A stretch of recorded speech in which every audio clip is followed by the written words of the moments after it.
I would like to thank the other healthcare professionals in this roundtable today. The sum of all of our knowledge is so much better than just one person's opinion. Hi, my name is Connie Nicastro-Bowman. I am a nurse practitioner. I'm Jay Wish. I'm an academic clinical nephrologist. My name is Kathy Brooks. I'm a renal dietitian. Hi, my name is Richard Lund. I'm a nephrologist in private practice. Good seeing you all. Hope you're having a wonderful day. One thing we always do on dialysis rounds in patients who have end-stage renal disease is round as teams. The question to a lot of you is, how important is it to have a good communication between the members of the teams taking care of patients on dialysis?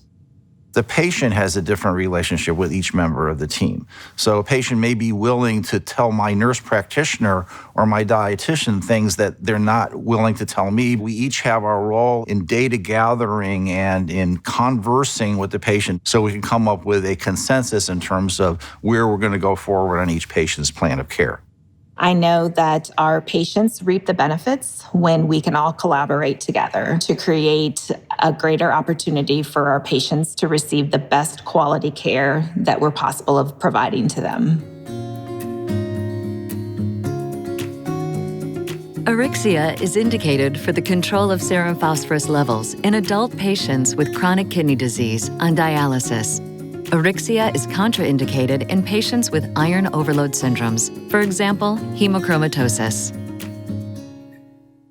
So a lot goes into recommending the proper binder for a patient. Can all of you just give me an idea of what types of patients you might consider for Auryxia?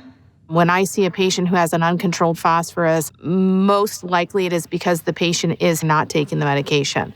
So I typically at that point will take the opportunity of starting the patient on Auryxia. I also have always been a limiting the calcium burden to my patients kind of nephrologist. I was always very worried about the amount of calcium that patients were getting on calcium-containing phosphorus binders. But it really was a decision to avoid calcium-containing phosphate binders and have a binder that is tolerated by the majority of the patients that I had it on.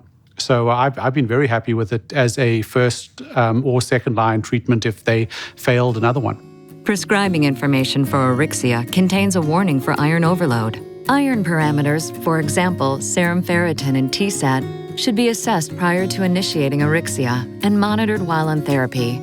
Patients receiving intravenous iron may require a reduction in dose or discontinuation of intravenous iron therapy.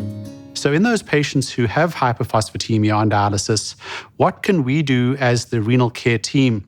Hyperphosphatemia to many patients is a number. It's a high serum phosphorus level to which they have very little insight. And I think we need a three-pronged approach in terms of getting the patient to buy in to the hyperphosphatemia treatment.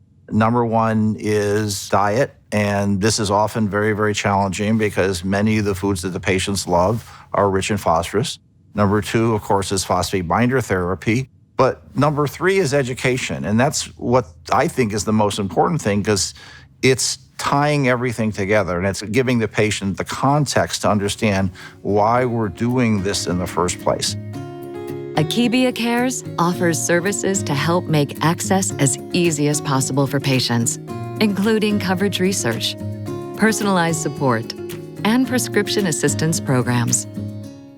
Utilizing Akebia Cares as our resource for helping to manage the cost in this patient population has been very important. Our patients are dealing with so many issues, and the last thing that they need are financial burdens when we prescribe a new medication. Insurance itself is very confusing for all of us. I am so grateful that Akebia Cares is available. That's definitely true. Being able to get medications for patients at low cost to them is important in their compliance and their adherence to the treatment regimen.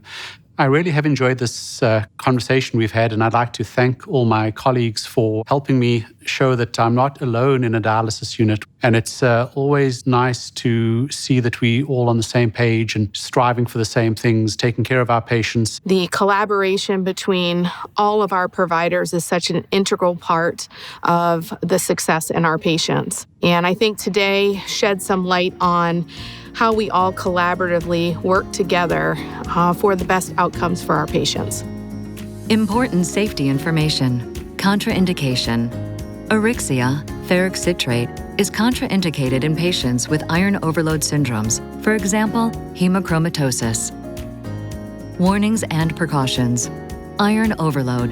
Increases in serum ferritin and transferrin saturation, TSAT, were observed in clinical trials with Auryxia in patients with chronic kidney disease, CKD, on dialysis treated for hyperphosphatemia, which may lead to excessive elevations in iron stores.